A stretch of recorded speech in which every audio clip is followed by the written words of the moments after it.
Please start off. Okay, morning everyone. Today is the third session that we are going to get into, wherein I'm going to be covering a little more detailing, but focus more in terms of L&D. Now, if you really look at it, the first two sessions, if we really look at the day one, I started talking about why is data becoming important. I gave you some perspectives around the data importance. How is it that we are going ahead? Social media, industry 4.0, and so on and so forth.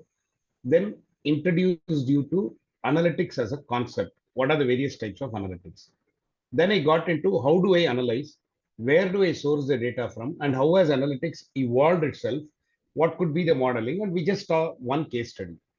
So today I'm now getting into L&D. We gave a generic perspective on data, then we got into a perspective on analytics.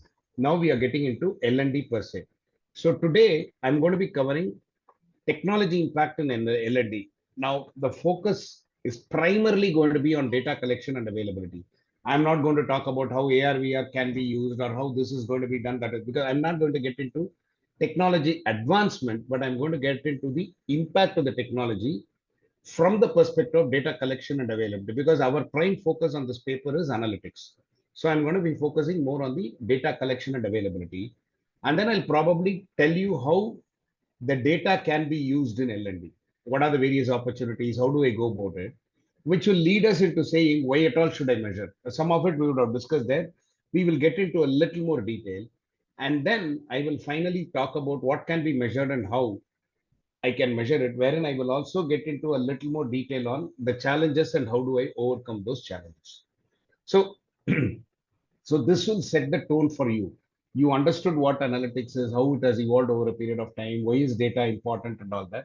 Then you moved on in terms of how do you do the analytics. Now you're talking about the technology impact and then how data can be measured at the various sources.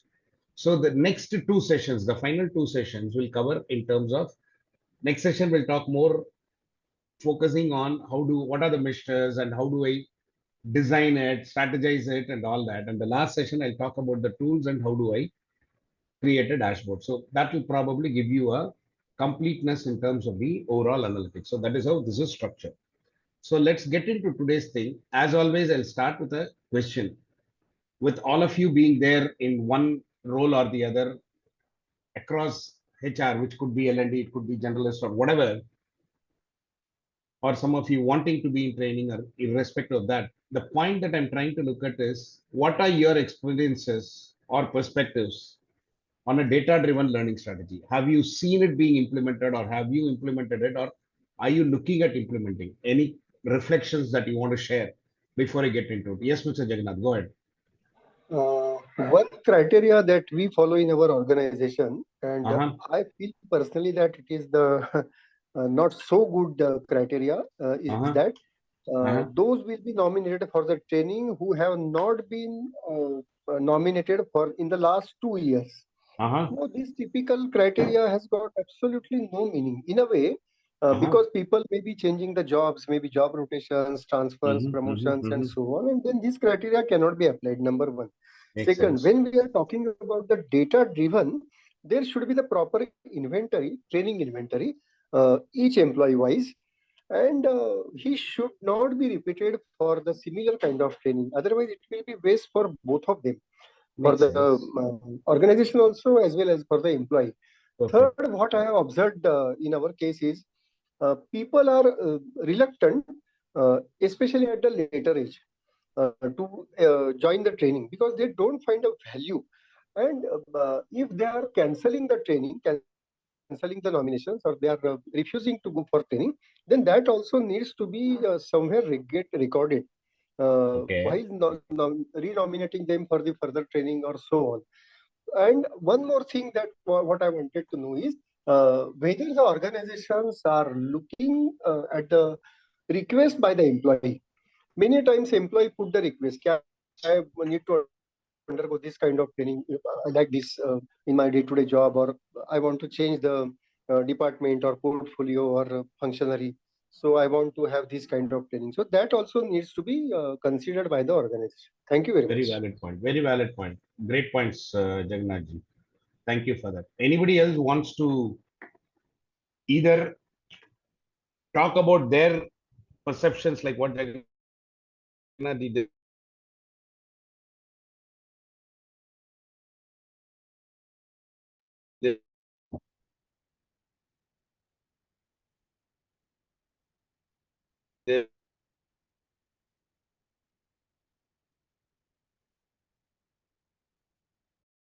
Want to, as I always say, the more. So, anybody wanting to share anything else? So just one point, if I may. Yeah, please go ahead. So, sir, I think it's very important, especially in the current setup, where there is a lot of importance given to hybrid working or remote working, and everything is going digital. I think the learning strategies, an organization should drive it in a way that people are accepting it. And also a lot of focus has to be given on how do you use the data to drive the strategies. A lot of people at the organization senior level do not understand the entire concept for them to be able to develop and implement the right. That is what my experience has been, especially when it comes to data driven learning strategies. They Very don't look at interesting data. I think perspective. they just look at, okay, I have a 500 people who need to attend it, but do all of them need it? There is no analysis done on that. Rolled out as a mass uh, size, and then you have problems where people don't want to attend it or don't participate fully in that, or they don't get the value out of it. So I think data does play a very, very crucial role, and I think understanding the data is what first needs to be, you know, I mean, it should become part of the DNA before you kind of get into any learning strategy. Is what Makes sense. Yeah. I I think the essence of our 2 days learning was talking in terms of that. You're bang on there, Mayuri, because to a greater extent, one is if we are able to project the data appropriately, the leadership is going to understand that and they are going to support us in terms of more data collection requirements. At the same time, if we are not able to showcase what I talked about data storytelling last session, is going to be critical because that's the only way we will probably tell them what needs to be done. So both of you are clear in terms of the challenges that you are facing and what we will have to do in terms of it. And that's exactly where a lot of what I am doing today will cover in terms of it. So let's probably get into how it is happening. So if you really look at it, the top five that I have given there are things that we hear about in the industry. Learning management system has been there for a while, but it is now slowly evolving into a learning experience platform, an experience API, and we also have learning record stores. We have no longer, because there is huge volume of data, we no longer call it as your LMS itself, but there is a learning record store where we try to record where we have all the data related to our analytics and all that. And I know there are opportunities in terms of utilizing the wearable devices and sensors also. We'll talk about how that comes in the next slide. But to a great extent today, the overall benefit, if you really look at it from a technology perspective on data collection, is we as an organization can gather a diverse insight. It could probably be a learning behavior, it could probably be a learning preference, or it could also be the performance. That one line is the essence of what both Jagannath and Mayuri were talking about, because there is a lot that happens. Why do I want to learn, or why am I canceling from attending a session? All of it matters, which means we as L&D will be able to make decisions based on evidence. So we are going to get into the informed decisions, as we normally call it. So what happens there is we will be able to improve on the outcomes of the learning and, more importantly, optimize our learning strategies. And all of this, we are slowly moving to a scenario where, just like how Amazon tells us, this is what you're going to like, we are going to get into a scenario where we are trying to say, this is what you will love to learn because this is tailored to your need and interest. And believe me, this is achievable. If an Amazon can do it on our pricing strategy, or for that matter, our purchase strategy, where we are not directly involved with Amazon, but they are able to get it based on our purchase trends. L&D in a lot of cases is within an organization. I'm sure we can achieve that if we put in a kind of a focus that Amazon puts on their data. So it's definitely achievable, which means all my training programs are efficient enough, effective enough, and it comes out with a clarity in terms of what we want to improve. So the point that Jagannath was talking more in terms of people not wanting to attend, people skeptical to attend will be done away with. The point that Mayuri was talking about, the leadership trying to look at it will go away, because it's all going to be more focused. It's all going to be more personalized, which means people failure will get minimized, because all of us know L&D function is a critical function, because we ensure the talent of the organization is always on top. We talk about upskill, reskill, whatever way you want to call the term skill, you do it. So this will probably help us out. I will quickly get into the each of these aspects in terms of how it is aiding data collection before I open it for questions. So when I look at LMS, we all know about it. We can track our courses, who has enrolled, who has not enrolled, who has completed, what are their scores in terms of the evaluation, all of it. So what do I get? I get the learner progress. How is he interacting in the course? Basically, how is he responding to the questions? How soon is he completing? Those kinds of things, and that will help me get the more of the quantitative metrics in terms of his results, his assessment scores, so on and so forth, which will give me his effectiveness. And more importantly, using the data, I will probably talk about some of those dashboards. Now, this is more quantitative. When I move rightwards into learning experience platform, this gets into personalized learning experiences, which are more tailored.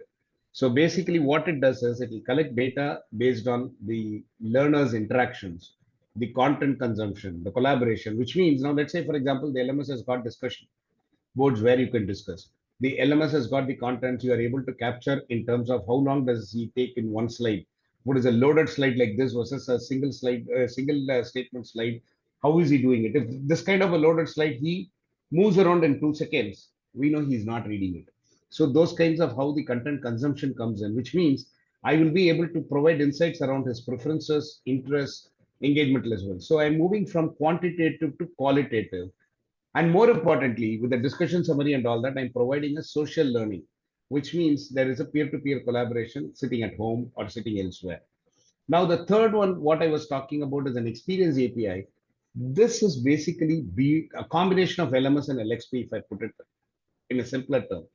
Basically, because this will give us details around the learning experiences beyond the typical e-learning, which means it will be able to tell us what are the various devices, platforms, how is he working on it, experiential learning. So I, as an organization, provide hybrid learning culture. So some of it is virtual, some of it is physical.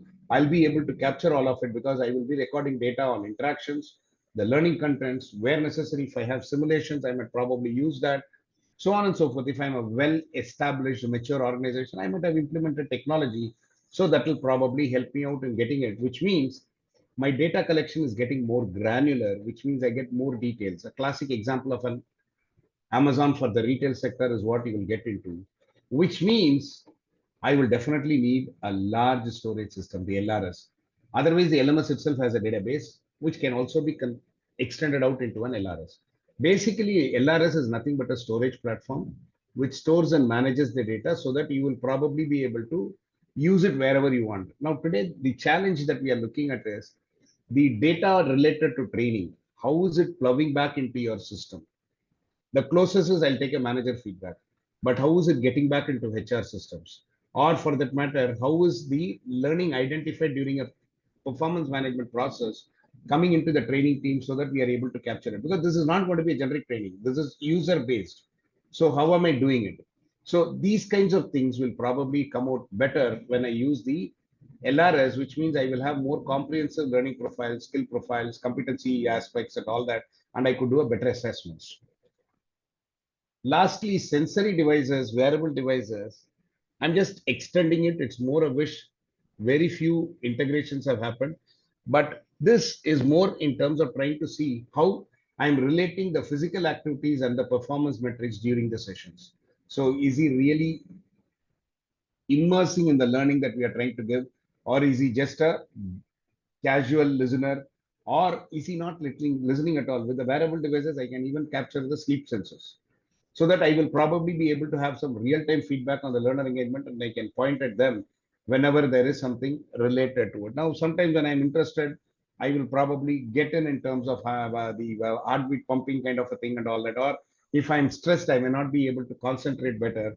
So I will probably start looking at all of these. Yes, of course, the data privacy, data security that we'll have to approve and all that happens. But you will have an overall learning experience. We can always say when he gets into a learning room or the online learning, we can say you're now heavily stressed. This is not the right time for you to learn. Take a deep breath, relax, and then only then you will be able to focus. So you can get into more personalized aspect that we move into. So I will give a quick pause here from a data sourcing perspective or the data collection perspective. I just picked three distinct things which are, of course, related. One transitions to the other in terms of what we try to do. So, is that making sense? Any reflections that you want to share or any questions you want to share before I get into the aspect around the data availability part of it? Anybody, anything at all you want to share? Am I making sense here? Just a quick question. Mhm. How fast are organizations adapting to all these? Sorry, I mean, adapting to? these changes, or rather these data collection technologies? How quickly are they looking at adapting to them? Or are Okay, they still looking at the old ways of, calculating information and basic data analysis? that's a question which is in a lot of cases, I would probably, for want of any other word, use this $1 million this thing, basically because organization adaptation to technology in L&D. I will probably generalize it that way. Organization adoption to technology in L&D. If I probably put it, the way it looks today, if you really look at it, is a lot of it depends on how much can I invest, because technology is yet not readily available and is yet not available in terms of an easy structure. So one of the research by Deloitte says 73% of companies are planning to increase their spending on digital learning tools. Whereas a LinkedIn learning report said 76% of L&D professionals say they have already increased their investment since 2021. So there is a combination. A Brandon Hall group will probably say 90% of the organizations are considering mobile learning. Whereas IBM, which is big time in terms of skilling and all that and implementing technology, feels companies are investing probably in the training programs and technology experiences almost I'll probably put it from a profit margin perspective, it has enhanced 24% in terms of the profits, basically because it doubled the revenue per employee is what they are saying. Now, how does that happen? Because I'm very skilled, I am ready for future technology, this comes in. Now, while I give you these statistics, which are all rosy, the challenges that I would probably talk about in this case is more critical because the challenges that comes in when I want to implement such a technology, the first and foremost is, do I have the wherewithal in terms of the cost? Am I expected to be technical? Am I audible? Yes, sir. Yeah, okay, thanks. Because I had a blip here, so I thought I'll check out. So the point that I'm saying is from a challenges perspective, how much can I invest? How much of time do I have for looking at all this? And more importantly, I'll come back to the other one in a moment. And more importantly, do I have the right kind of people to handle this? These are the three distinct challenges that I need to resolve if I need to achieve it.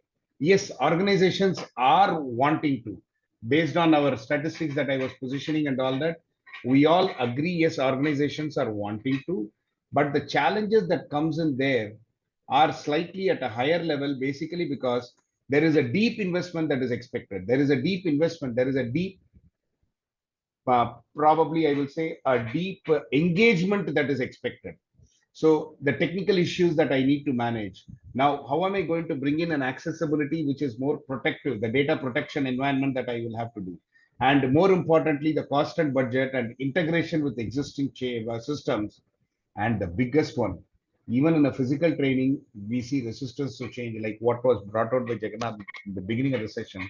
So how am I going to manage the resistance to change? So Mayur, to your question, there is no straight answer, but organizations are wanting to, but the challenges that they face, as and when they overcome, they go in pieces. It's not that all of what we are talking has been implemented. It's only happening gradually and it's in pockets in different places. Maybe an IBM kind of a thing has invested more, a smaller organization has invested less, but people are definitely looking at investment. And The other side of the story, I'll probably add on to that for a minute. The other side of the story is the Coursera's and the upgrades of the world are definitely making a dent in the organization investments, because I, as an organization, no longer have to invest. I just have to collaborate, partner with them. So the Coursera's and edX's and the upgrades of the world are becoming the Ubers and Olas of the L&D environment. So organizations are now getting into a corporate partnership wherein they open it out. The biggest example, or the pioneer in getting into it, with due respects to the other vendors, I would still say is LinkedIn. LinkedIn Learning is something that most organizations are getting into. So that is also supporting in terms of we getting into a lot of this. So the reason why I brought it out is a lot of organizations, when I partner there, they would expect those partners to invest on these kinds of technologies rather than they investing. So there is that amount of confusion within the organizations, should I or will they, which is still existing, which is why, in my opinion, the investments are not great, but the thought process of investment is still high. I know I didn't give a straight answer, but did that answer your question, Mayuri, before I go to Advani? Definitely, sir. And I think well said when you said that who will invest is a big question. Thank you. Now, Advani, over to you. Your thoughts or question, whatever. Yes. Good morning, sir. Morning. So basically, I just wanted to share is I work for a multinational, company. It's a Royal Caribbean International is the name of the company. So we're into travel and tourism, and we have kind of adapted the same path in the company. So we have invested a lot in the data collection process in the L&D room, and we also are using the LMS. We're also using all these tools that you just mentioned about. The only thing that I really wanted to add over here, in terms of the challenge part, is what I've noticed is, because I am a part of that as well. Right. Is as you know, the technology is evolving every single moment. Absolutely. You know, and what happens is, in this process, all the data collection that we're doing and all the tools that we're using, after some time, it starts becoming obsolete. Very true. Very true. So what happens is, by the time you keep on, you have this big program running of the LMS, and what I've noticed is there is not really any addition, or in terms of value addition, to the learner experience, because what is happening is they're doing the same training over and over, and then it gets expired, or either it's missing, and then they are requested, the participants are requested to do it again. Okay. So what happens is they're not really learning anything new in there. I see what you mean. So it is kind of just it is a repetitive thing.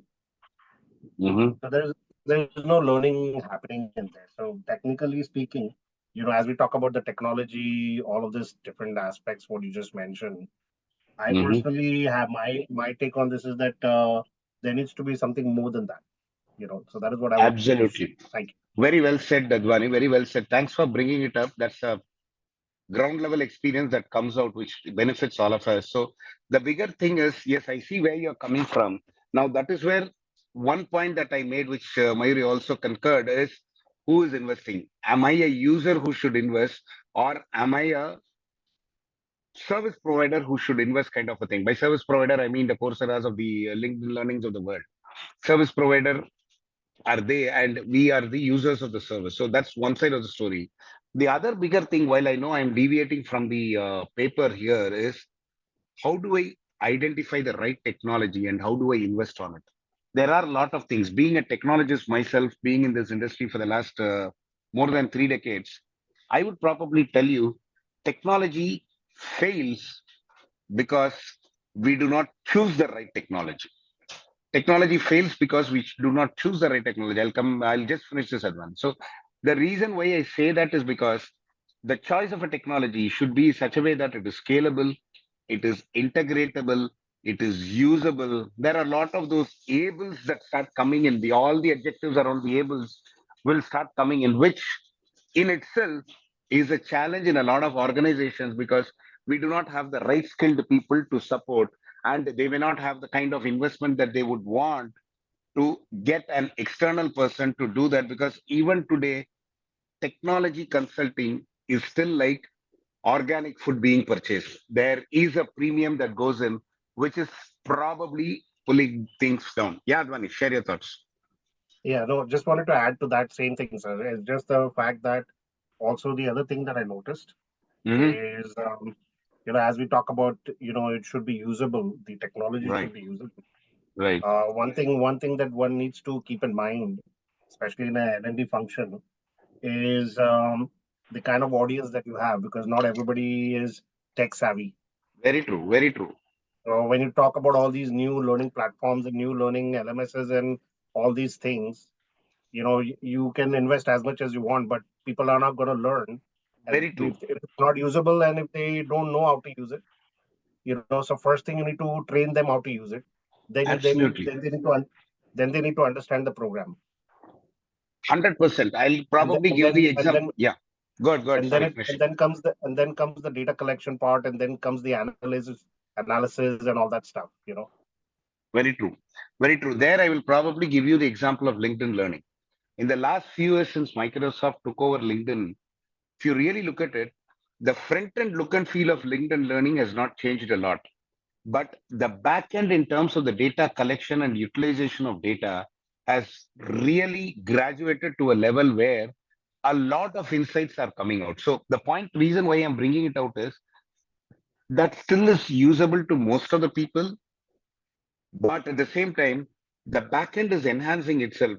I, as an end user, may not realize it, but you, as an investor, may be able to see that, because the kind of analytics that comes out of that LinkedIn Learning has definitely evolved in the last few years post Microsoft taking over. So, the point that I'm trying to bring in is you're 100% right. Not everybody is technology savvy. But again, in technology sessions, I say that if you have learned to start using smartphones, you are a technologist. So that's easier said than done, though. So one of the things that we need to probably look at it is look at making it feasible for everybody, which means I might probably introduce a VR AR, but that is to a tech savvy guy. But a non-techie should still be able to read it like a slide on the screen, and so on and so forth. But you're right; those are some of the challenges that we need to keep in mind. Point well taken. Okay, with that said, we will get into how is it bringing in the data availability, because I consciously kept this in mind and talked about LinkedIn Learning. Though the front end has not changed, the back end has evolved. So exactly where we are getting into. One is real-time feedback mechanism. So I'll be able to provide a lot of insights in terms of learner progress. How is the learner engaged? How is he able to look at things? And should I, as an individual, intervene to support something? When I start making it real-time insights, I could see, if I'm able to sense that he is not able to grasp or he's stressed, I can always come in and say, boss, hold on, take a deep breath. So can I go to that level? There are a lot of these real-time feedback mechanism that comes in. The second point, which is a bigger challenge, which is very important for us to handle, is all our systems should talk to each other. They should not be in silos. The biggest of the challenge for us today is, or rather even today is, a lot of these systems are in silos. I'm sure most of you will concur, the HRMS half the time will not even interact with L&D, or the old time HRMS tool will not have anything on L&D, and I will invest on a latest L&D which will say, you have the marketplace, you can integrate to any of the HRMS, you can integrate to Zoho's HR, or you can integrate to KK. They will give you all those recent ones, and I will probably have an SAP HR which will not talk to others without a kind of a data privacy that it expects. So I will get into these kinds of scenarios, but the only way I could achieve it is when I'm able to integrate it. Now, a lot of organizations have started venturing into these mobile learnings and micro learning platforms. Now, what happens here is no longer are the trainings 1 hour, 45 minutes, or 10 minutes or something. It is less than 10 minutes in most cases, 3 to 5 minutes, 3 to 7 minutes. So you'll have quick video, and that's where upgrade succeeded, and that is now evolving in a lot of places. In case of Upgrad, you'll have a combination of text and videos. No video will be more than 4 to 5 minutes, and they will probably give you a content which is going to be readable across for the next 1 year, 1 month, 1 hour, but it will have 2 or 3 3-minute videos, 4 or 5 5-minute reads, which will contribute to 1 hour with some exercises there. So those kinds of micro learning and mobile and being available on the mobile and all that comes in, because today people travel. I see a lot of people learning while they are traveling. Instead of you looking at a YouTube short, you could probably learn if you're really serious about it. So the learning preferences, habits, the listening capabilities, all of it is changing. For example, I cannot concentrate on something for more than 3 to 4 minutes. So if I continue to talk, I will lose you. So that's where I halt, ask you, and all that. So the same thing happens. And that's a bigger challenge when we go electronic in L&D. And that is why you have these kinds of user interactions that come in on a periodic basis. So we try to get it. So now they are getting into mobile-based micro learning. So I'll give a topic. Like this started off with an experiment in data security related. So cyber security, we have this info security training that happens regularly and all that, right? So to ensure people are effective enough and all that, out of the blue, a question will pop up in the system or mobile, depending on how the organization is implemented. They will respond. If the answer is right, fine. If not, the video related to that question will be 2 to 3 minutes. That will be sent to the mailbox of the user who answered wrong. They will go through that and then answer another question for them to clear. So that's where the micro learning started. But today it has really evolved into a lot of these this thing where you could get it. Now, this still is at a 10,000 feet. I will get into a little more detail here. Now, how is decision making enhancing itself? I have given you three perspectives here. One is related to trend, two is related to effectiveness, and three is related to improvement. Because ultimately, we as L&D professionals are expected to look at these three areas. So trend, with this kind of automation and a lot of these training, what I achieve is I achieve a lot of data collection. So I have an access to a comprehensive learning data, which will help me in identifying patterns, trends, learning behavior, learning performance. So I need to start analyzing the data as to which types of courses an individual enrolls. So this will go back to Jagannath's point in terms of, I don't want to enroll to this course, but I have a different liking to myself. So I'll have to enroll. So you're becoming a Netflix of the organization, because Netflix, based on my likes, start giving me the series or the movies that I would probably watch. So you're getting into that. Second thing is you look at completion rates. Now, the reason why I brought Netflix here is where it comes into. Netflix has a technology wherein it will tell you what type of movies people watch at a stretch and which type of movies people take a break and watch. And this varies across geographies, across demographies, whatever you want to call it. But they have a statistics that tells you. Maybe we should evolve into that level wherein we can talk about completion rates, what type of, that will help us in terms of micro learning modules at Kernel. How are they scoring on the assessments? How do we engage them? A lot of these will help us in bringing in trends around the future learning requirements. How do I align my learning strategies, training initiatives, etc. So that is from a trend angle. From an effectiveness, the data availability makes me measure the effectiveness better. How? I can evaluate the learning outcomes on one side, which is obvious because of the scores that I get on the trends. But what is more important is I will also be able to understand the knowledge retention, like the cybersecurity example that I gave you, info security. Quickly pop up a question. If that is answered well, fine. My retention is high. If not, give him a training program, do a micro learning, get it done. So you could even analyze who are all the people who needs to be asked a question every week versus every month versus every quarter. So I could even change it that way based on my skill acquisition levels. I can also assess the impact. How? I can probably get into the performance metrics. I can see how is that learning being utilized, where does it come in and all that, so that I will be able to identify success factors, the areas where it is successful or where it needs improvement. And I would probably look at some interventions in terms of how I will adjust my training strategies and all that. So a lot of insights that will help me get into a next level drill down to understand the effectiveness, which will ultimately help me in terms of driving the improvements, wherein I will talk about how continuous improvement can be achieved. I can probably, as an L&D professional, the head of L&D, I can probably start showcasing the areas of inefficiencies, the gaps in knowledge. I will probably start talking about the training barriers, the bottlenecks related to it. How do I target these things? How do I intervene in terms of trying to look at this? How do I refine the learning content? How soon should I do it? Or how do I change the delivery, make it a hybrid? How is it done? Give a pre-read, make them come to a class and then make them read on their own. I could do a lot of those things, which means my ID portion itself changes. Now, if you really look at it, the way I've structured it is the first one, identifying trend, is more a diagnostic and a descriptive analytics. Measuring effectiveness is more in terms of predictive, and driving improvements is more in terms of a prescriptive analytics. That is how I've tried to position the content so that you will be able to relate it with the analytics and why that comes in. So I'll quickly pause here, rattled quite a bit on the numbers. So any thoughts, reflections, questions, clarifications, anything at all that you want to bring up?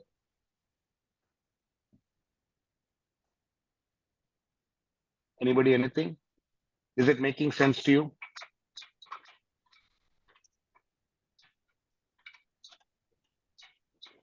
Yes, Advani, go ahead.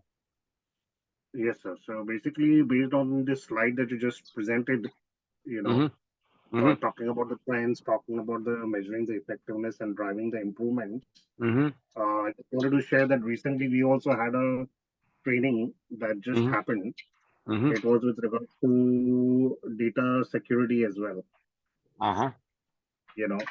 So it was basically on the same lines, and we were using the LMS platform again, and they had several slides in there.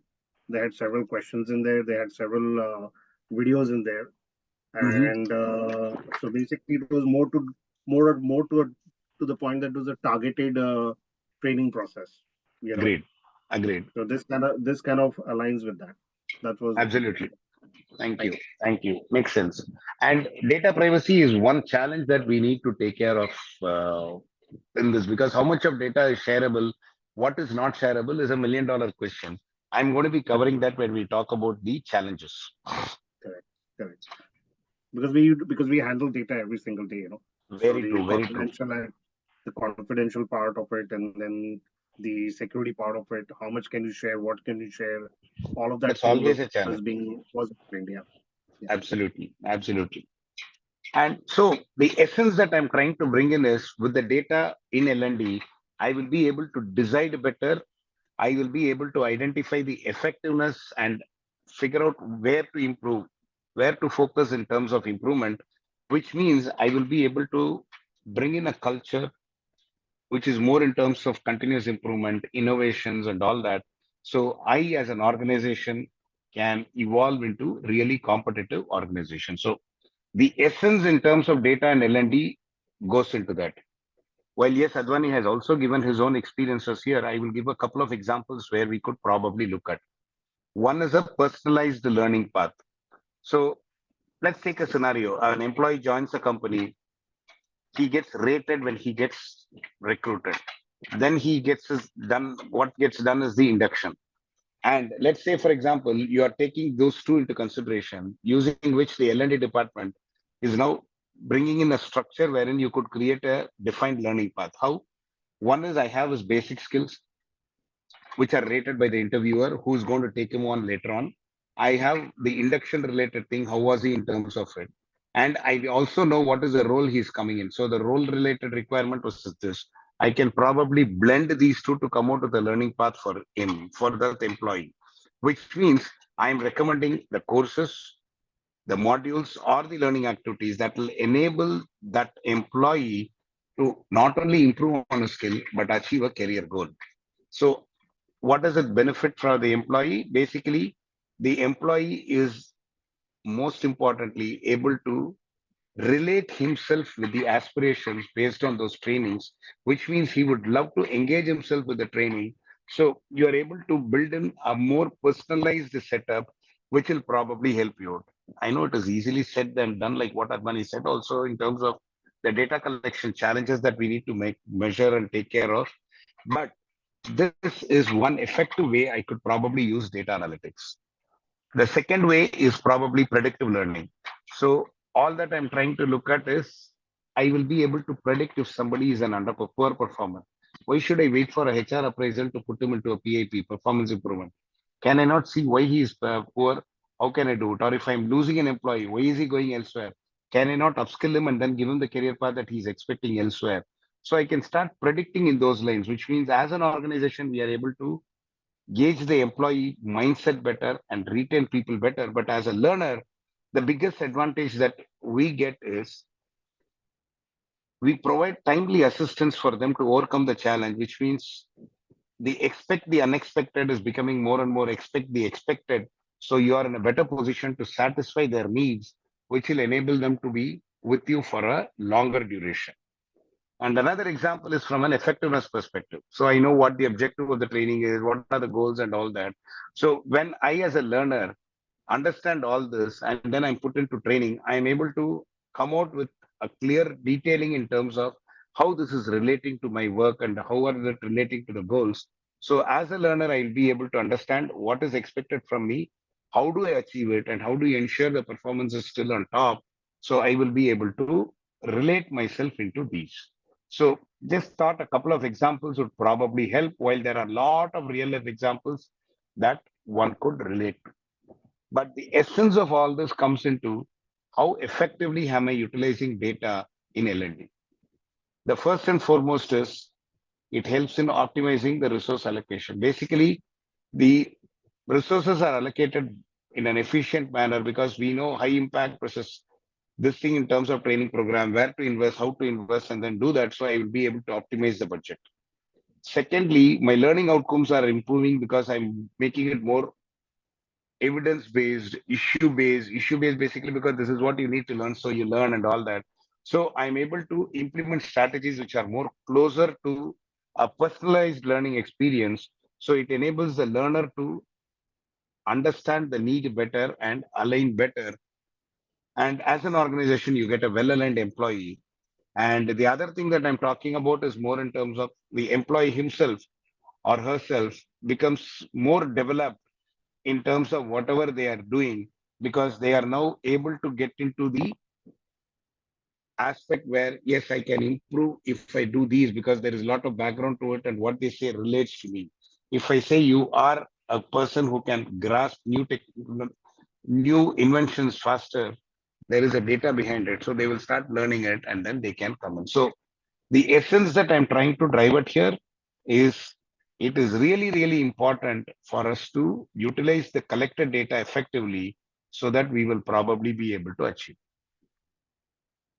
So again, as always, a quick pause for any reflections, but the next section I'm going to be talking about the need. I know I've covered a bit of a need here. When I covered these topics around real life examples and the benefits, I kind of covered a bit of need, but I'm now going to focus in terms of a clear focused need where I will talk about the ROIs, the improvements, the alignments of business goals, the typical measures and how do I go about doing it so that that will probably help us relate better.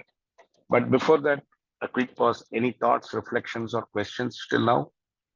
Roughly around 40 minutes have gone by. Any questions, comments, reflections so far? Yeah, Mr. Advani, go ahead. Yes, sir. So I just wanted to share that all of this information gathering and all of this, descriptive, predictive, and prescriptive identification of the trends and all that. What I've personally noticed is Mhm. it kind of helps you develop your critical thinking, Absolutely. Very well said.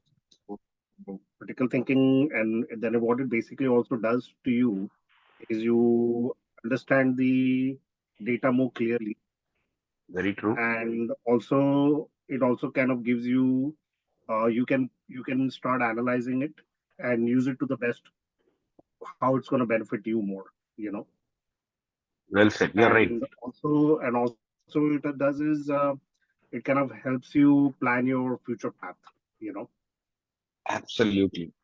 so that is what I feel is the main the importance of all of this, the learning outcomes basically. Very well said. I think that is a classic message for the slide that I have on the screen, the need for measuring L&D. I think you said it right there because unless and until I measure all this, I will probably not be able to achieve it. You're bang on. Anybody else wanting to share anything before I get into this? Okay.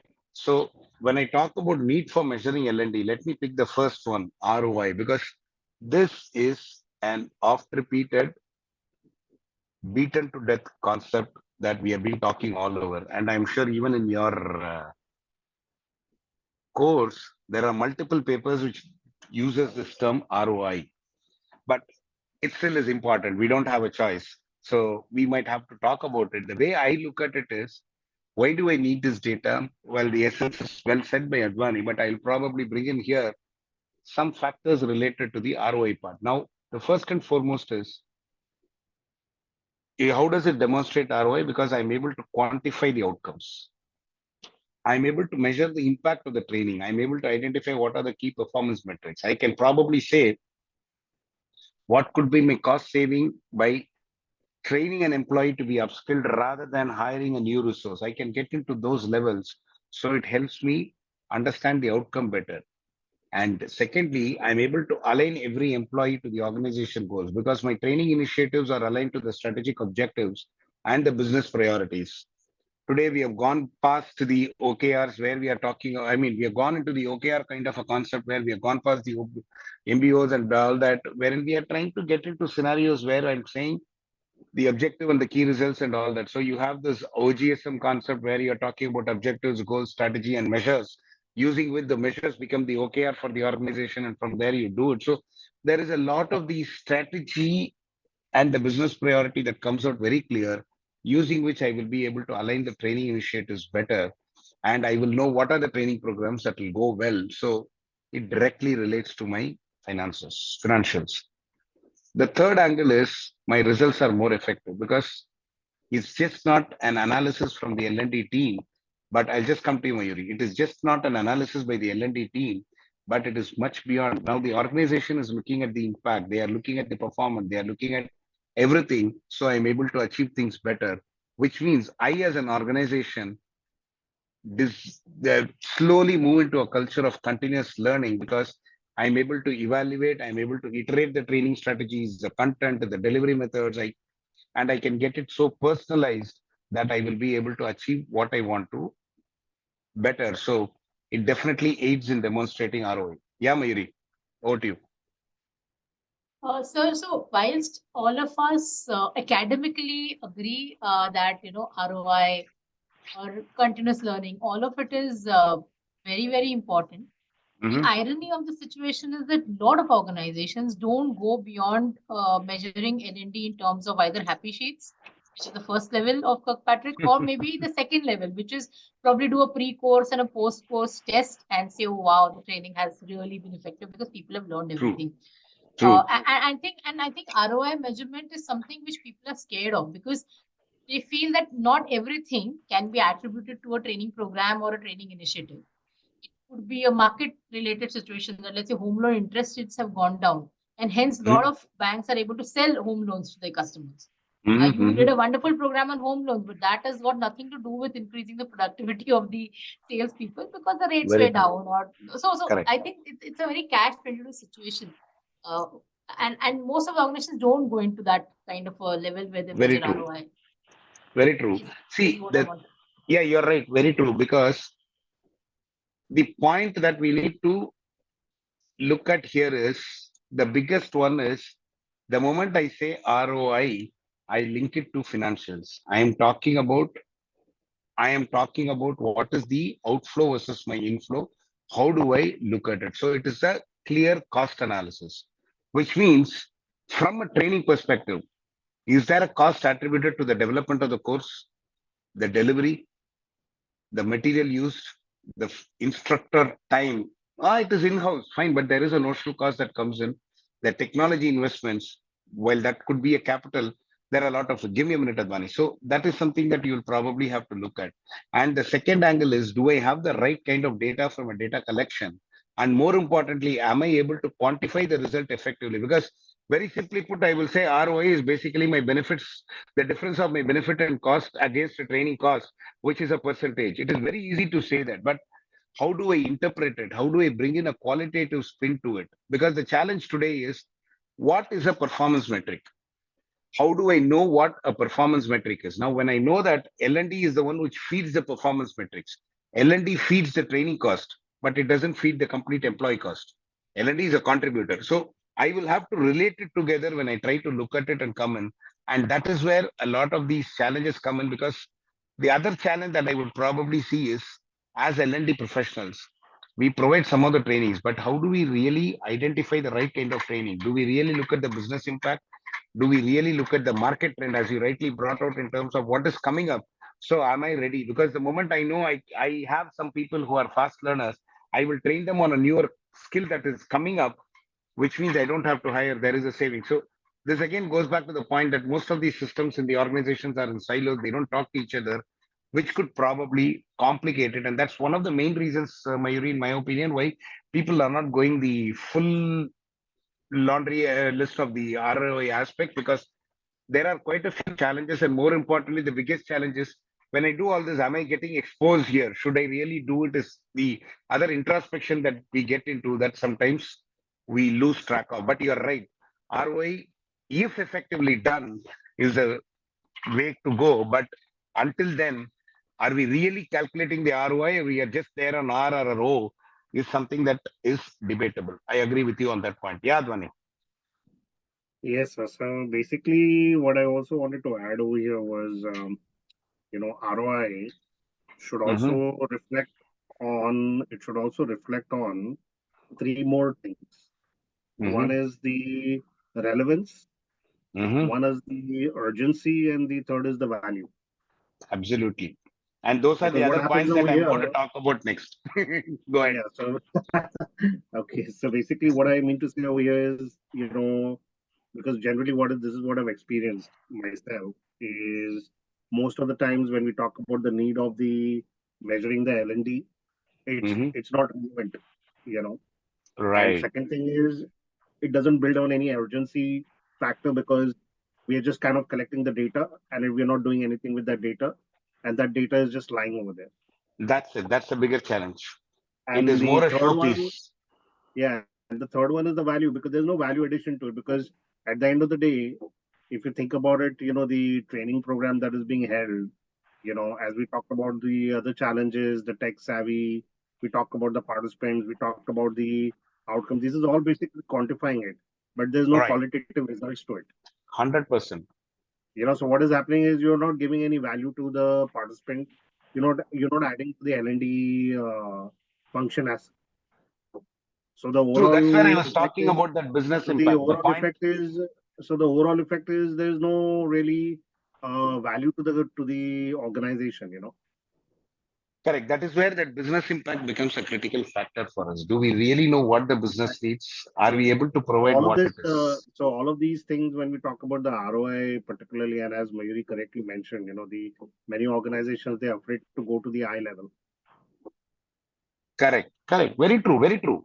So that's basically because, do I really know what the business is all about and where is an impact? See, when you're a startup kind of a thing, a lot of it is with the founder, that he will realize this is where I'm going. But when you're getting into a multinational, even the CEOs keep changing. So each of them will have their own ways of doing things. So there are a lot of challenge that comes in at the junior level, which needs to be managed. And a lot of those challenges will also get in, because the organization goals keep changing depending on the market trends. So as she Correct. rightly brought out, how is that market trend being aligned? Am I really changing the goal real time, or no, goal is set for this year? Irrespective of market trend, I will continue. So there are a lot of those intricate details which will probably kill or make this ROI a success. You're Yeah, both of you this are is right there. actually true. What you're mentioning is absolutely, because you know what, recently we had a change in the CEO in our company, and Mm-hmm. that has brought some really big revolutionary changes in our Mm-hmm. organization. So Mm-hmm. we have completely drifted focus. Ah, Focus is that completely happens. drifted, so we now are more we're looking more at volume rather than the dollar value. Oh, interesting. Hmm. So that's kind of really very interesting aspect of it. So everything has been changed. All the aspects have been changed. Correct. Because you look at what is in it for me rather than what is it that I'm providing. I mean, for me as in your customer. I understand. Yeah.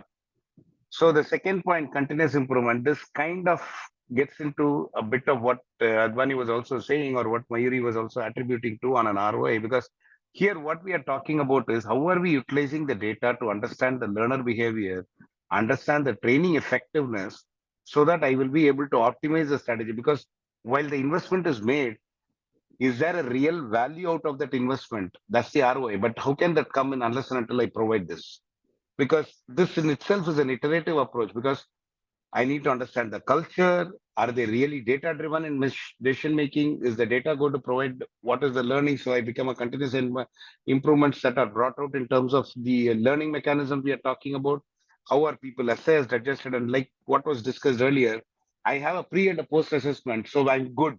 Yes, I am doing a lot of this thing in terms of value of the training. That's not what we are talking about. So we are talking about enhancing the organization performance, which means I need to continuously change my learning strategies, work on my initiatives, work on how the employee skills, productivity, and performance ultimately drive the business results. So, are we really tying it down? And if you really look at it, skill, productivity, and performance, all these data come from L&D function for an organization. If you really look at it, while people can debate by saying no, performance is based on what they deliver and all that, how do they deliver if they are not rightly skilled? And that is where L&D comes in. So, to a great extent, again, how do they ensure they deliver in the optimized time, productivity, without they having the right knowledge in terms of how to do it? So there is a lot. The skill is taken for granted. The L&D function is taken for granted in all these three. And if you're not efficiently and effectively doing it, it is going to be a challenge. And that leads us to the alignment of business goals, the other point that Advani was saying, because strategic alignment is very important. Now, my L&D initiative is to provide 30 days of training in a month. I'm just quoting a number consciously as 30 in a year. And my organization business goal says every employee must work 110% to get the revenue generation. So my target is 100 rupees, but I expect 110 from you. Now, are we really aligning it? How are we going to do that? I just gave a mundane, nonsensical example, but I hope you understand where I'm coming from, because the training objectives must align to the strategic objectives, and more importantly, the L&D objectives is what will contribute to the organization success. So I need to really get into understanding of the business impact, which means how is my training program addressing a particular business challenge? Now, the biggest thing that all of us can talk about when we talk about a business impact is when an organization culture changes. Training is a change agent. That training will identify change agents, they will do a training. Well, fine. But there are so many other things when we talk about in a business impact. Are we really there? Are we really understanding? Now, let's say, for example, the revenues are down. In that case, the morale of the organization is down. That time, most organizations will focus on beating a dead horse by asking people to run to collect the revenue. But do we really see whether the morale or the motivation is high or low? What as we as a training function within the organization, the L&D function, are we doing something to improve the morale of the people or motivate the people so that they will be able to sell? That's what is critical when we talk about alignment to the business goal.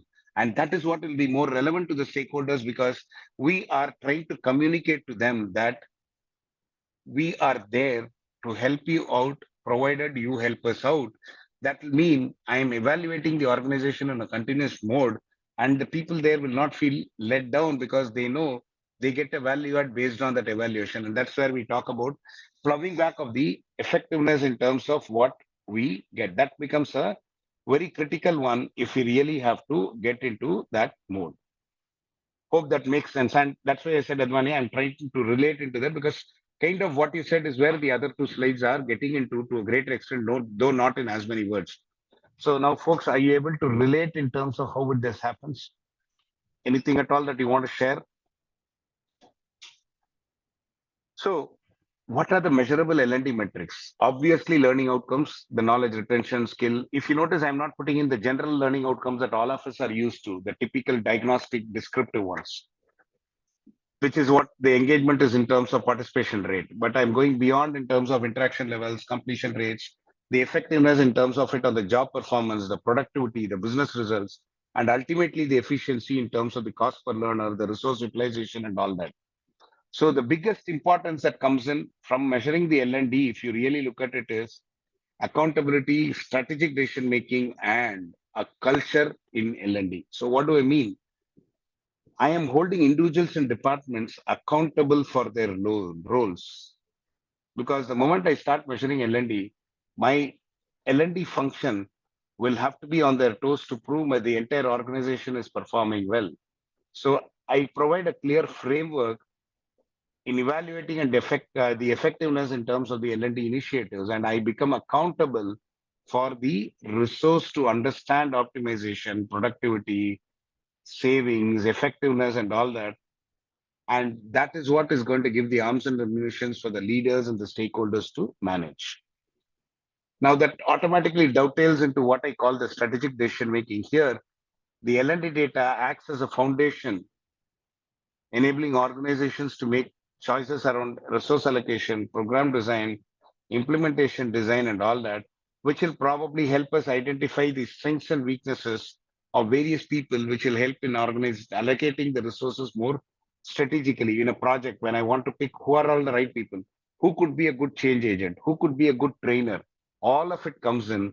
And that would mean the entire organization is much more robust on the framework.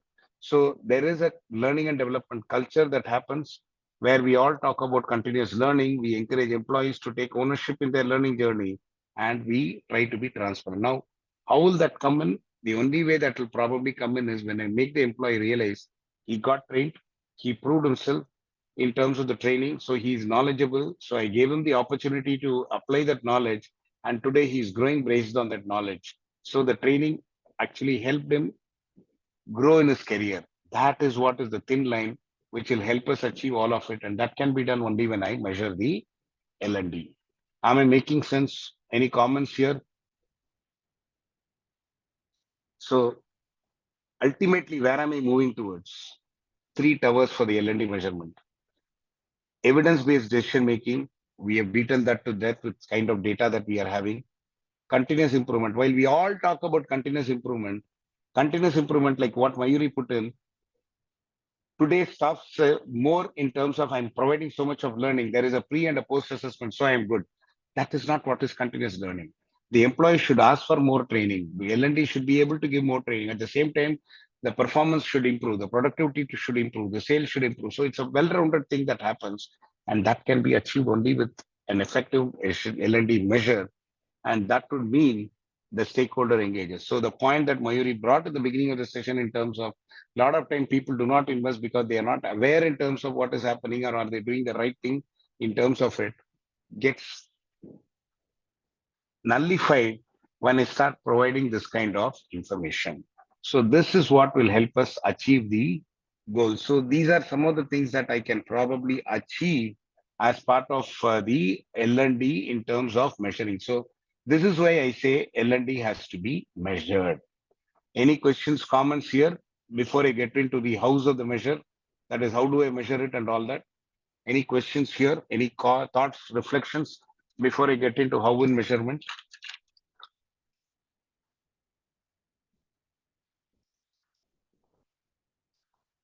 All clear? Fine. So the next part of it, this is the penultimate section in our session for the day.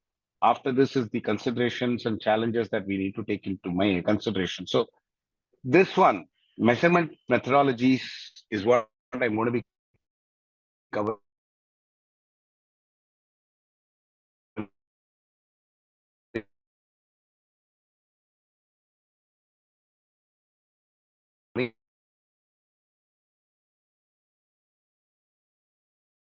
There is a satisfaction survey, there is a competency assessment. We all know this, we have done enough of it. Am I audible? It says my internet connection is weak. Am I audible? Yes, sir. Okay, thank you. So this is oft repeated. No, what I was saying is surveys and assessments.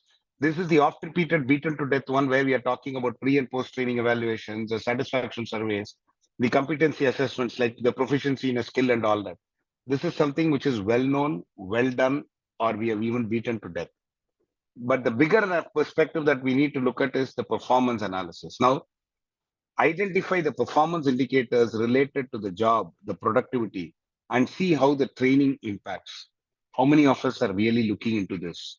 And this will make the stakeholder engage. The point that Mayuri brought at the beginning of the session can be addressed if I'm able to talk about this, which means I'm relating towards job performance evaluation, which means It's just not a performance appraisal to assess the employee job performance, but I'm going to assess it before and after the training interventions so that I will identify improvements and then take it up, which means I am now getting into practical assessments, simulations, and performance-based tasks. These are achievable, but are we really getting into that is something that we need to keep in mind, because this, when done effectively, can take us to places. Thirdly, the learning analytics itself. What am I talking about here? I'm talking about learners' interactions with the training materials, the use of the course content versus the quiz versus the other resources that I have. How soon or late is he completing? Now, one side of looking at it, completion rate is actually a double-edged sword. On one side, yeah, this guy is learning fast, but the effectiveness of the learning has to be looked at. And second thing is he learning fast because he's sitting idle, or he's looking at learning and not looking at applying that knowledge? Maybe he's looking out elsewhere. So those are some of the things that you'll probably have to look at. And finally, the engagement metrics, wherein we are talking about time spent, the frequency of logins, what are the things that go into it, and all that comes in, because that is going to help us out in terms of trying to measure things better. But all of it can be effective if and only if we are able to integrate all the data sources into one, which means the surveys, the assessment, the performance analytics, the learning analytics, all of it should tie together. And that is where our LRS, the learning record system that I talked about in the beginning, comes in very handy, because that will act as a base, the data warehouse of individuals in the organization, through which I will probably be able to move up the ladder in terms of analyzing the data, interpreting the data, and telling people where I ought to be. Am I making sense? Any questions, comments, any thoughts? I hope I'm addressing some of the initial apprehension that we are talking about, addressing from a theoretical angle, but the practical angle matters a lot. And that is where a lot of us will have to start focusing on. Am I making sense? Any questions, reflections, comments, anything at all? So one question, and I think I'm being devil's advocate here. Probably have the worst of experiences, and then I'm just sharing it. So when you talk about performance, that's okay, go ahead. Saying performance is one of the key matrices, and it comes from learning and development. My observation has been that a lot of organizations have the hypo culture. It's only the high performing individuals are having their learning paths, or they are catered to in terms of having some good learning programs. So that is for the high performance or on PIP are typically out of the organization. They don't get any training. But the middle class, which is the 70% who are maybe good performers or average performance, there is nothing done in the organizations in spite of knowing their rating and probably potential to improvise or improve them. The focus is always on the hypos who are based only on the performance rating, and there is nothing practical that has been taken into consideration to teach them to really understand whether they are high performers. When it's a rating score, or maybe your rating scorecard at the end of the year is just determined, and that is the reality. I don't know whether organizations really go and give 100% out to do improvement for every individual in the organization. Is this a selected few who kind of get the advantage of or the benefit of having something, kind of aligned to them as per their learning needs? Yeah, you're right. Most of the organizations go that route because that is the easy one for them, because it's like I put my child in a school from pre-KG, 10th standard, he scores bad, and the school says he is not eligible in our school because his scores are bad for +1. Who's the cause? Right from pre-KG, he has been studying there, but you say he's not eligible for +1. So who is to be blamed? The school teachers or the parent? So it's something similar to that. It's an analogy that I'm trying to put in here, because yes, a lot of organizations look at the high performers and all that, but the way I try to relate it here, if you really look at it, is as a training function. Are we able to provide the kind of data which will enable the stakeholders to think differently? So that's where I'm driving towards in these kinds of sessions. If you really look at it, a lot of what I'm putting in here in the PPT is definitely not directly from the material, as I had said in the first session. So the point is, this is where we ought to go. If you really look at it, to me, as an L&D head, if I position myself, I am saying I will drive the organization performance through L&D. So how do I do that? I will have to, which means I'll have to identify fast learners. Somebody may be a good performer, but look at the other side of it. He started performing well, let us say, for example, after 2 years in that role. Where was he when he started? Look at another person who's actually learning well and is able to take on newer positions, but you put him on the old position for the same for a longer time, that he is now complacent, he's demotivated. You understand where I'm coming from? So it's a lot of it we will have to initiate. I fully concur, it's very difficult, but the way I try to look at it to achieve it is start collating the data. Do not publish this is what I'm going to do, but start collating the information one way or the other, like the example of LinkedIn learning I gave you. Collate it and present it, and see if you can take into your side one or two managers who love to do these kinds of things, pilot it there and position it to the senior levels. You could probably succeed. But yes, you are right. The challenge is in terms of making them realize this matters. And for that, you need a few advocates on your side. Advocates as in people who support your thoughts for you to achieve it. And that's where you'll have to pilot. I know, again, this is more the way you need to take it rather than why are they doing it. There's no point in me talking why people are doing it, but it's more in terms of positioning the pilot in such a way that I showcase this integration and analysis effectively for the senior leadership to look at it. Does that make sense, Mayuri? It does, sir. And I think a lot of progress on the part of the business leaders and a change in their mindset True. is what one needs to drive, or True. we can really do this kind of work, because nobody wants to look at how fast a person is learning something. Correct. You want to look Correct. at how fast is he bringing in volumes. Exactly. That is the whole See, problem. don't you think the entire, you're right. Don't you think the entire culture has changed? Now, 10 years back, when you went in for a campus interview, for example, you would ask the candidate, the college student, why should I hire you? He's after all a college student. How can he answer it? But you are asking him. But today, if you go and ask them, you can't ask them that question because they ask you, what will I get if you hire me? So it's all, it is all coming into a scenario of what is in it for me. I think we should probably start reorienting our matrices to make it feel like what is in it for me for a stakeholder versus a learner versus a trainer versus a department head, rather than we trying to say here is the data here. So we are now getting into a personalized dashboarding storytelling that we are getting into from a analytical angle. I think that's how I'll put it. We'll have to get into more personalized data positioning, provisioning, rather than a generic one size fits all. Maybe that will solve this issue. Definitely, sir. And probably having more of the concept of equality than Absolutely. trying to get into these pockets where somebody is a better performer. Right. See, the concept of data storytelling is critical.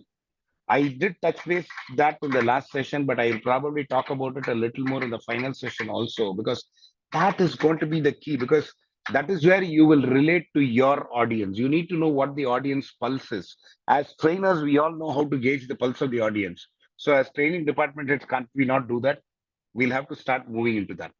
That's where we will probably be able to make a change.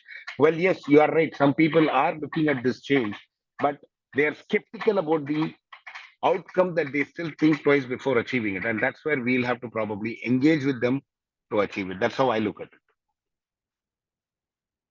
Okay, the next part of it is the challenges. Well, all this is easy. We did talk about a few challenges thanks to Advani and Mayuri in terms of trying to bring in some of these, and Jagdish did bring it out in the beginning. Jagannath did bring it out in the beginning. So the bigger thing that I'm trying to position here is I'm just putting in challenges which are very straightforward, but a few. I want to cover everything in 4 points.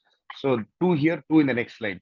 The biggest one, as I was telling Advani when he was sharing his thoughts also, is the biggest challenge is the data privacy and security. What type of data should I collect? Where can I store? How much of the data is sensitive, non-sensitive? How do I go about doing it? Now, I'm just quoting an example. When I'm trying to do a personalized learning, lot of time we talk about personalized learning from the perspective of content. But here is an example that I'll give you, which is not necessarily the content.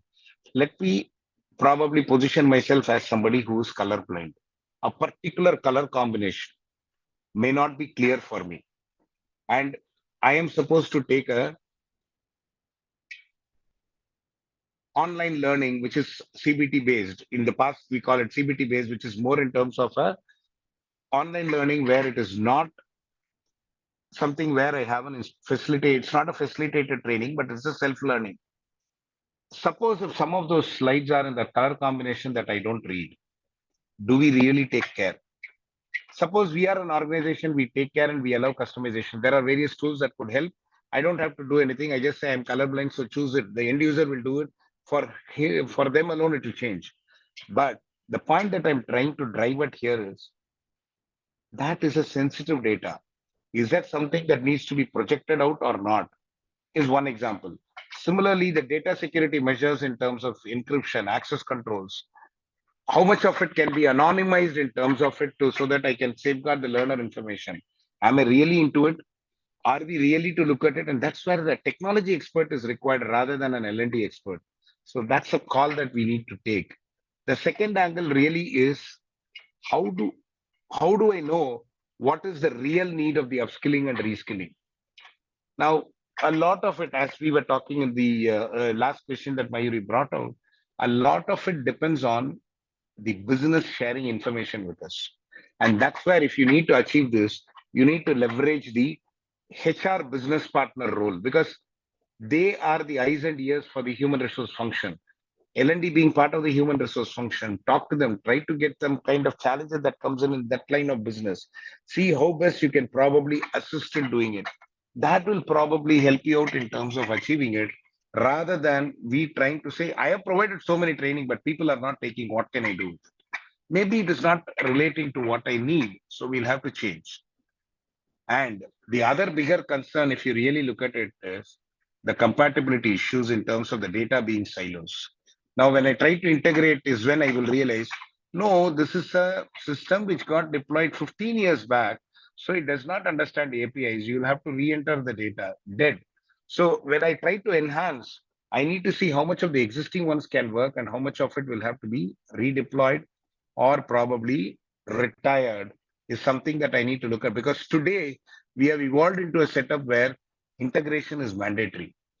Just like how people are dependent on each other, the systems are getting dependent on each other, basically because gone are the days of one size fits all. Today, for each aspect, there is a tool for example, in HR, there is a tool which will handle R&R alone.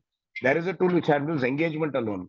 There is a tool which handles performance alone. There is a tool which handles the HR generalist Q&A sessions alone. So you have a lot of these. While it is all good to have them, it is also important that we integrate all of them. And that would mean we need to manage a lot of these organization resistance. To Mayuri's point, I was saying, right? So do it pilot, take somebody into your confidence and then do it because that is what is important because change is never accepted easily, but change is the only constant factor. So we need to secure the buy-in options so that people are able to take it and help us achieve the goals. So those challenges are something that I need to manage, failing which I will probably lose out in terms of whatever I am trying to get into. Am I making sense? Any comments, any questions? Okay. So where are we heading then? We did talk about future trends in the previous session, but I will give a bit of a perspective there.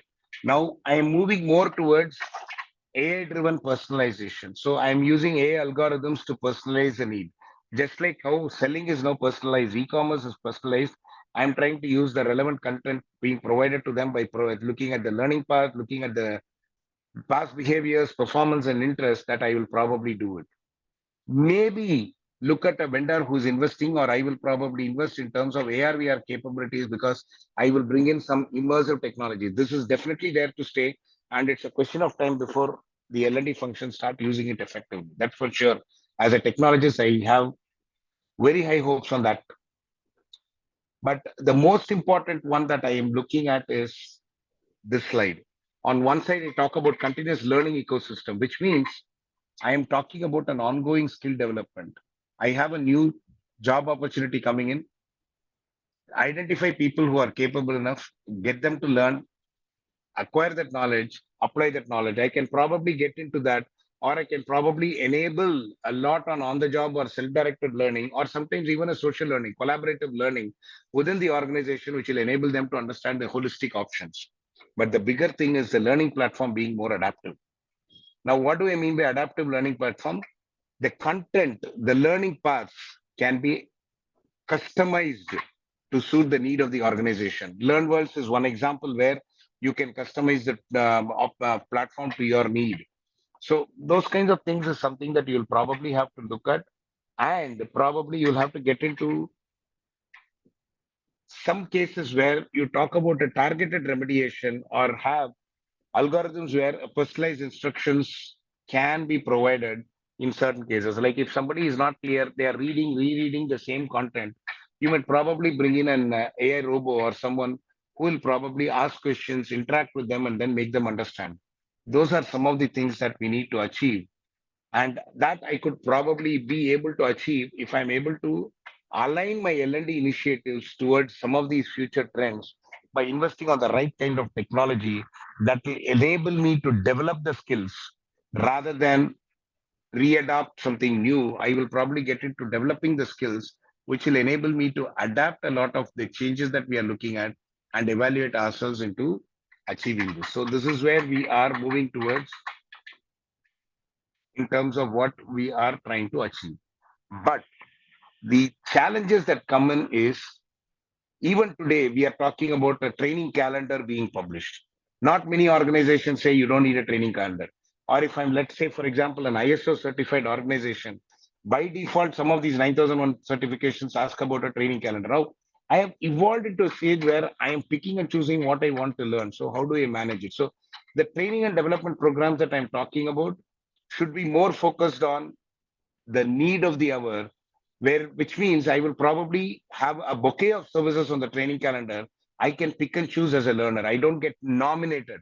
So the point that Jagannath brought out in the beginning of the session, wherein he was talking about people don't attend, can go, I choose what I want, which means I can probably bring in some specialized training needs and all that. So that's a bigger challenge that I need to manage. While it is easy to say social learning, collaboration and communication is not easy. We still have not succeeded on it. So we need to have clear communication channels that will talk about information that needs to be shared, information that needs to be analyzed, or how we jointly address all of it. Because without all that, I will not be able to come out into a continuous improvement on evaluation. Because if I'm going to evaluate on an ongoing basis, like the info security example I gave, not many will like if they don't understand the bigger picture around all these. So this is a challenge that we need to take care, and that's where we need to identify advocates who can be supportive to us, take their buy-in, and then move on rather than we trying to do it on our own. That's number one. Number two is don't think too big, take baby steps, go step by step. While you might think, dream big in terms of what you want to do, break it down into smaller steps. Take smaller baby steps in terms of trying to implement what you want to, which will probably help you out get into the picture better rather than taking everything together and making it a bigger failure. Am I making sense? Before I go into the last part, the key takeaways in today's session, a quick pause to see whether it is making sense for you. Are we all in sync in terms of what I'm talking? Any thoughts, reflections, anything that you think may not work the way I'm saying? Anything at all? Or is it all in sync? Any questions, comments? Fine. So where am I getting into as part of the takeaways today? I just talk about two things. One is what is the insight and what are the actionable steps. Insights is technology is here to stay. L&D has to pick up that technology. How much of it is going to be technical is something that we can decide, but technology definitely plays a crucial role. We can have, again, dream big, take baby steps is what we'll have to get into. But because of technology, I will be able to bring in personalized working experiences, adaptive learning pathways, data-driven decisions, which are important. Two, data. That's the new oil. We all talk about data. In God, we believe all else bring data. These are famous terms. Yes, data is a very powerful tool, and for L&D, it's becoming very, very critical because when we are able to harness the data, the personalized learning comes in better. I'm able to tailor it to your needs. I will be able to understand the impact because I've now tailored it to your need, which means there is always a possibility of improving on my skill. And lastly, all that is possible only when I measure. And for me to measure, I need to have a lot more data. So technology becomes the biggest factor, which will help me achieve it. But for that to happen, I need to leverage data-driven approach, which means I need to start collecting the data. We have seen that all along. I'm bringing this because the next session onwards, I'm going to talk about metrics. How do I define those metrics? What is the design strategy for it?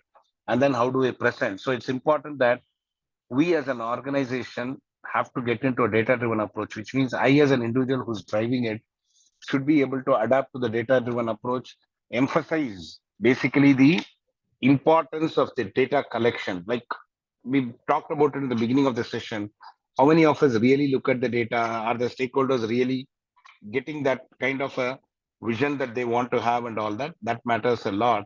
Second thing is a bigger challenge in terms of investments. So let's not go big, pick smaller ones, which is a problem area. When we enhance, one, look at scalability of the existing tool, or two, look at interfacing that with other smaller tools so that it is all easier. But the biggest important factor is your L&D goals must align with the organization goals. If the L&D goals and the organization goals are not well aligned, we will never be a success story. I will pause here. That brings us to a closure in terms of what I wanted to do for today. We are on dot in terms of it, but questions, comments, anything at all that you want to bring up. Any reflections, thoughts, anything at all that you want to bring up? Anybody? Before I close this session. Anything that you want, this makes sense to you? Do you think you will be able to get into it if based on what we have discussed?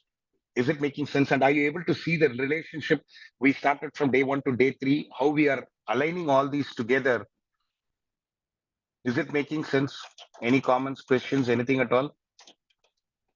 Yeah, Mr. Dwani, go ahead. No, just everything is fine, sir. I just wanted to just let you know that, everything makes sense. Thank you. Thank you. My only request is, as I said in the first session, I am not directly picking the content from your material, but I'm giving it more out of what you need from an experiential angle. So my humble request is, please go through and read that material, because a lot of what we discuss in the class, you will be able to reflect when you read the material. Now, as of today's session, we have completed 3 units of the material and 4th unit in bit in a past portion. The 4th unit talks about what can be measured and how, and then the HR metrics with focus on L&D. So what can be measured and how is where I have stopped. The HR metrics and all that, the data analytics in L&D and the tools for analysis is what is missing. Yet that is going to come up in the next few sessions. So I urge all of you to please go through the material, because you should not get lost there. The material should, when you go through the material, you should be able to reflect on what I have covered rather than you expecting me to give the content in the material. So I've consciously looked at it more from an implementation, application, experiential perspective. So my request is, just don't stop with the training sessions and my material alone. I'm anyway sharing my decks, and I'm sure Usha has given you those details, but it's more important for you to go through the material and reflect it here. Otherwise, you will not be able to, because a lot of the hands-on nitty-gritties get into the material from a theoretical angle, and the hands-on nitty-gritties from a experience angle comes in on my PPT. So these two together is what is going to help you improve your knowledge. So my request is for you to go through the material also. With that said, I'll probably bring this session to a closure.